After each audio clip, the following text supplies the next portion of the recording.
Om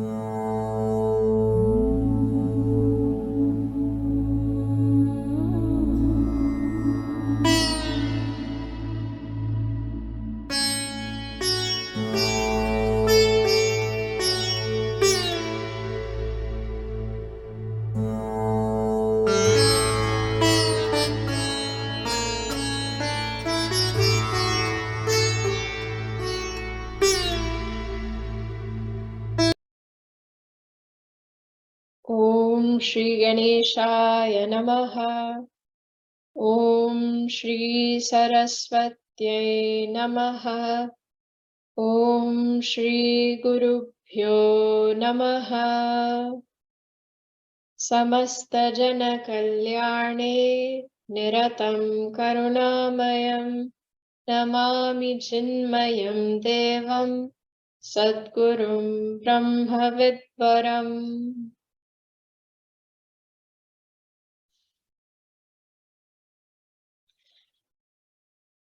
When we are performing practices to cultivate devotion, we often have this expectation that results should come immediately. And in fact, this is not just for our bhakti sadhana. This is everywhere in life. Whether it's a new lifestyle change that we've implemented, be that a different diet or performing exercise, whether it is trying to learn something new, we often feel that the results should come to us immediately. And what happens when we have this expectation is, firstly, when they don't. So when we do something and we don't see the results immediately, we start to doubt the efficacy of the means that we have chosen. So if we see that a particular form of exercise, say I've done it once and I see that no change seems to have happened in my body, so then we feel, okay, maybe this isn't an effective form of exercise. I need to do something else. And when we start to doubt the efficacy of the means, we become a lot less committed to that particular means. In fact, it's probably likely that we will drop that means altogether if we think that it cannot deliver to us the result that we're seeking. So we drop the means to achieve the goal, which means that actually we are increasing the distance between ourselves and that goal that we seek to achieve. So it's incredibly important that we understand that for whatever practice we perform, the results most likely aren't going to come immediately. And we need to have patience, and we need to have faith that this result will deliver, or this result will be delivered to me at the appropriate time. But before that result comes, there is a certain amount of effort that is required for me to expend in order to achieve that result. In other words, we cannot expect instant gratification. Our lifestyles have led us to expect instant gratification for most things, right? Whether you are at home and you feel like eating something and you don't have it in your house, now you simply have to order it and it arrives at your door half an hour later. You want to buy something. You don't have to go to the shops and purchase it. You don't even have to order it online and wait until next week, because nowadays you have the wonder that is same-day delivery. We expect results immediately. And this expectation can be incredibly damaging when it comes to our spiritual pursuit. One is that we start to doubt the means. But the other is we can start to doubt ourselves. We start to doubt our own body and our own mind, forgetting that these are instruments with which we are working to accomplish whatever goals that we have. And when we start thinking in this way that, it's my body that's useless, or it's my mind that's useless, and therefore whatever I try, I will not get the result, that puts us in an even more dangerous place. Because when we doubt the means, it's possible that we can go and try another method. When we start to doubt ourselves, when we start to doubt our own body or our own mind, our own capacity, then there is no more room to try anything else, because it doesn't matter what means are applied. If I don't have this faith that it is possible for me to achieve, then I'm cut off from everything. So it's very important that we understand that our practices may not deliver immediate results. And there is one particular episode in the life of the figure that we are going to see today that demonstrates this. So this saint was born with the name Kamalajanayana. He was born in the east of India in a place called Faridpur, near there, in around the mid-second millennium, according to the Western calendar. He was one of 4 brothers. His father was incredibly educated. So as he was growing up, he was also exposed to study of various scriptures. And as he got older, he went to Varanasi, to Kashi, also to study. And it's said that he was a contemporary of Goswami Tulsidas Ji, the author of the Ramcharitmanas. So he met Tulsidas Ji also. And his intelligence was so great, his knowledge that he gained through his life was so great, that there is a particular verse that is said when he went to the court of Akbar. This shloka was spoken to sort of introduce him. This, I don't think we've mentioned until now, but this boy who was born as Kamalajanayana, he then grew up to be the very well-known Acharya Madhusudana Saraswati. And he was incredibly learned. His works are still being studied today. And we'll think a little bit more about the work that he's produced. But just to emphasize his knowledge and understanding, there is this verse which is said that Madhusudana Saraswati is the one who understands the extent or the scope of Saraswati. Saraswati being the goddess of knowledge, of learning. And Saraswati is the one who understands Madhusudana Saraswati. In other words, almost like Madhusudana Saraswati ji is matched to Saraswati ji in his knowledge and in his learning. He is said to have such great sort of knowledge and wisdom and capacity. So he's incredibly learned.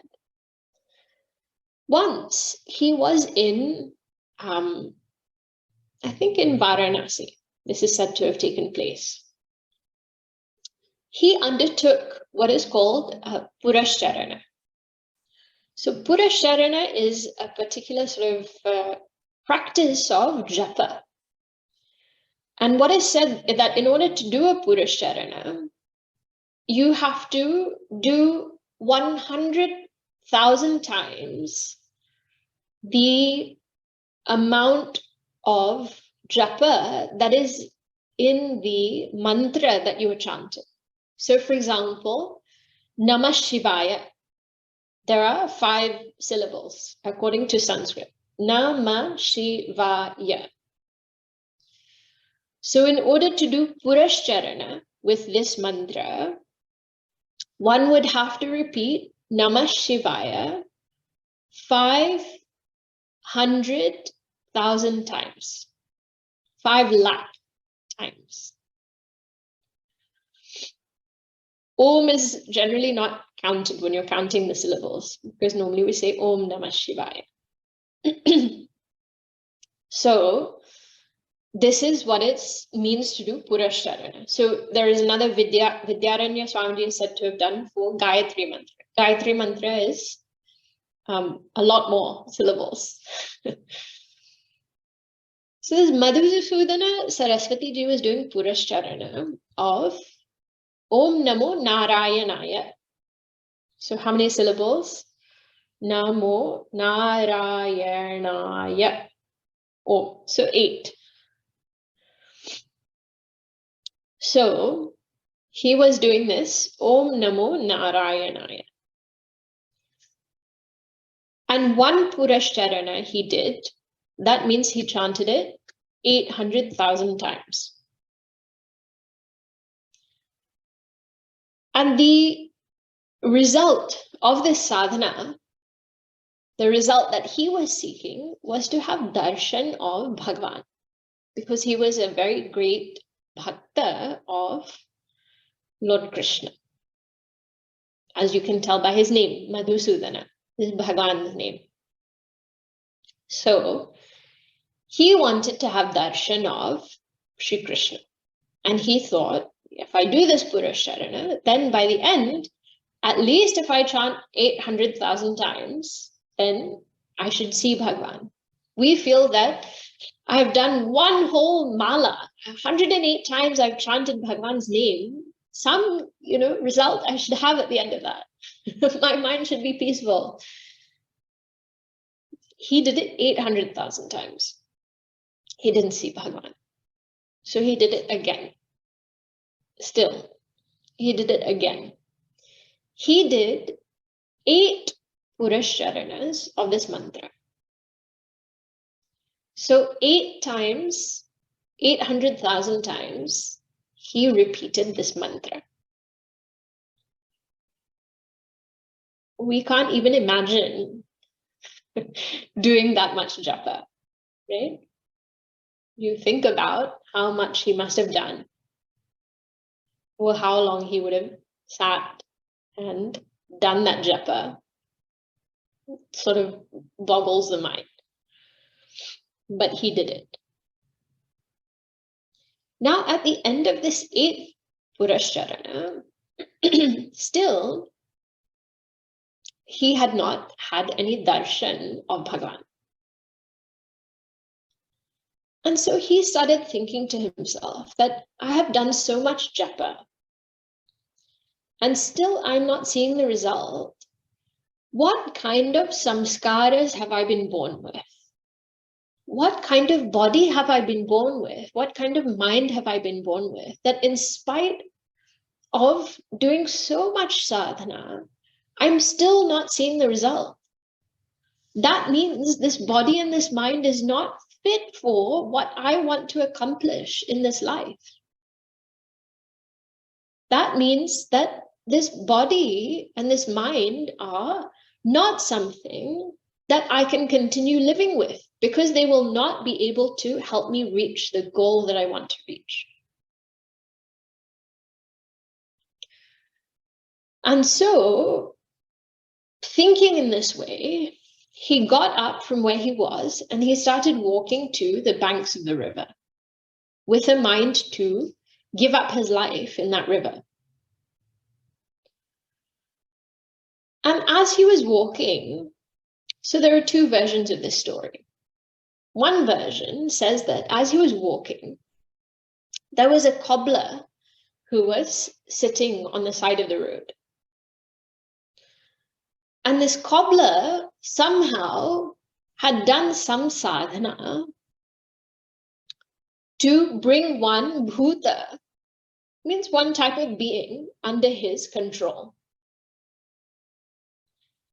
And this bhuta told this cobbler that tell him to do one more.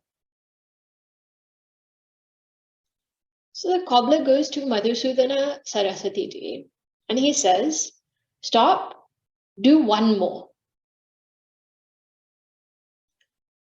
And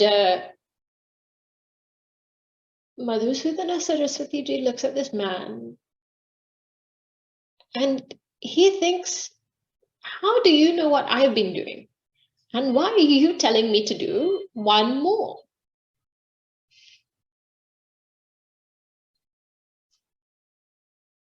So he asks him. This man says, listen, I don't know. I just know that you have to do one more. And Madhusudana Saraswati ji says, well, how do you know? So this man explains, I have this, this, I'm able to communicate with this bhuta. And this bhuta is the one who has told me. This now Madhusudana Saraswati ji hears that this cobbler, this man who sits on the road and repairs people's shoes, he has been able to get this ghost under his control, this bhuta. This ghost is appearing in front of him. I've done 8 times Purasharana of this mantra. I have not seen Bhagavan, but I can't even see this ghost that you are talking about. So he says, I can't see him.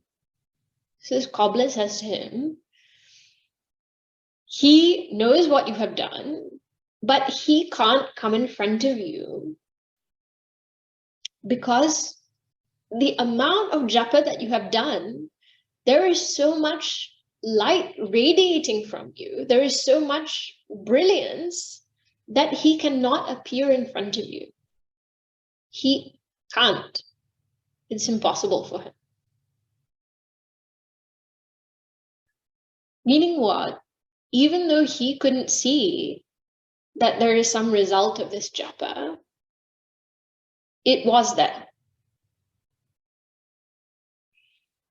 So he turned around and he went to do one more. And after that, he gained whatever result that he could. This is one version of the story. There is another version of the story in which he starts thinking all these things that, this is useless and I can't go on like this. And he starts walking to the river. And as he's walking to the river, again, he sees one old man standing on the side of the path. And that old man says to him, stop, do one more. And just as he goes to ask him that, how do you know what I've been doing? How do you know that I should do one more? That man, he doesn't say anything. Madhusudana Saraswati ji turns around, and as he turns around, he has this darshan of Bhagavan Krishna holding the flute.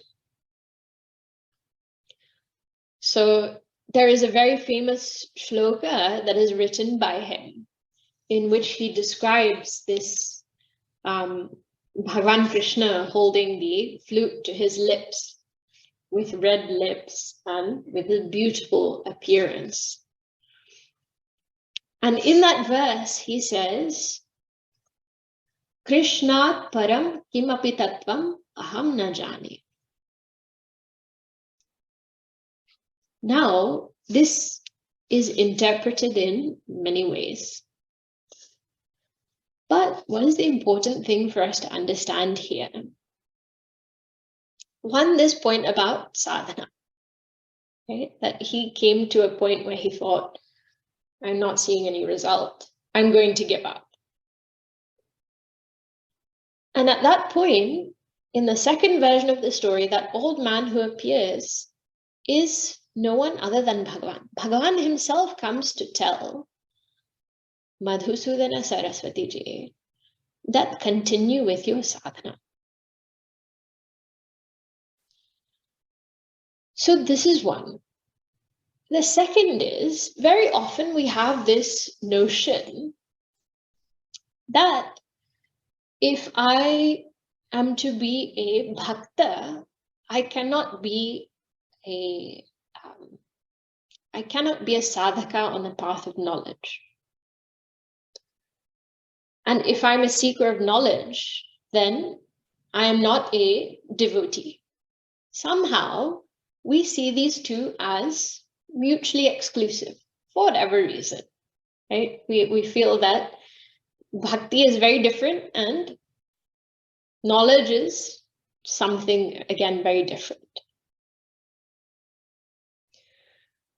And mostly this is because our understanding of bhakti is slightly off the mark.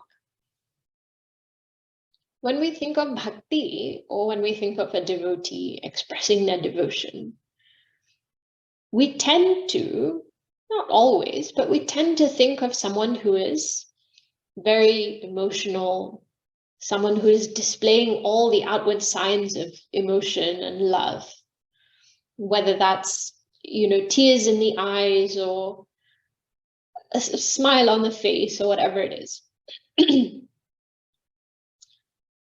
And because of that, we feel that, someone who pursues knowledge is someone who is very rational and serious and isn't necessarily, shouldn't be someone who's crying all the time and smiling, and we have all sorts of notions.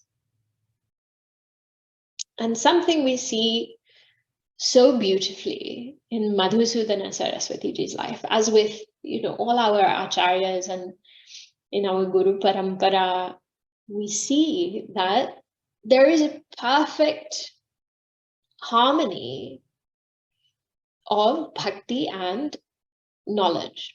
In fact, it's not even harmony, because when we have moved past the sadhana stages, then knowledge and devotion, in fact, become one. Knowledge in Vedanta, when we say knowledge, we mean knowledge of the infinite truth that is the self, right? Knowledge of oneness. That's what we really mean when we talk about knowledge. The understanding that I am not limited by my mind or body, because my true nature is something different. When we talk about bhakti, we also understand oneness, right? Because as Puja Gurudev explains, what is love? Love is identification with the beloved. The extent to which we are able to identify with the object or altar of our love, the greater our love is. And so really speaking, they are not different. Devotion is not different from knowledge. That is para bhakti, supreme devotion. Madhusudana Saraswati ji has written such texts which are purely expounding Advaita Siddhanta, the principles of non-duality, in such a way that nobody can doubt this is someone who fully subscribes to this philosophy, who is fully convinced of the truth of non-duality. But he has also written bhakti texts, Bhakti Rasayana. And as we see in this story, there are obviously a lot more to his life, but this particular incident is famous because it demonstrates the longing that he had to have Bhagavan's darshan. That he did not, even though he was so close, with just a little encouragement, he did not give up on his practice. And he was able to have this darshan of his Bhagavan. So one thing that we see in all these saints is the oneness of knowledge and bhakti. That actually when we understand Bhagavan, we cannot help but love Bhagavan. In the Srimad Bhagavatam, there is a very well-known statement. What is said is, unless the actions we perform in our daily life give rise to love for God, those actions have no more meaning than just physical labor, than action that is done that just tires the body. In other words, those actions, really speaking, are meaningless. Everything that we do is done so that our love for God grows. Every action that we perform. This is the purpose of working in this world. And when we are able to do so, when we're able to cultivate such bhakti, that bhakti will lead us to the same thing that we want our knowledge to lead us to. That same oneness is achieved by supreme devotion. So let us allow this story, this saint, to inspire us in our sadhana and in our pursuit of bhakti and of knowledge. Om Purnamada Purnamidam Purnat Purnamudachyate Purnasya Purnamadaya Purnameva Vashishyate. Om Shanti Shanti Shanti. Harihi Om Shri Gurubhyo Namaha. Harihi Om.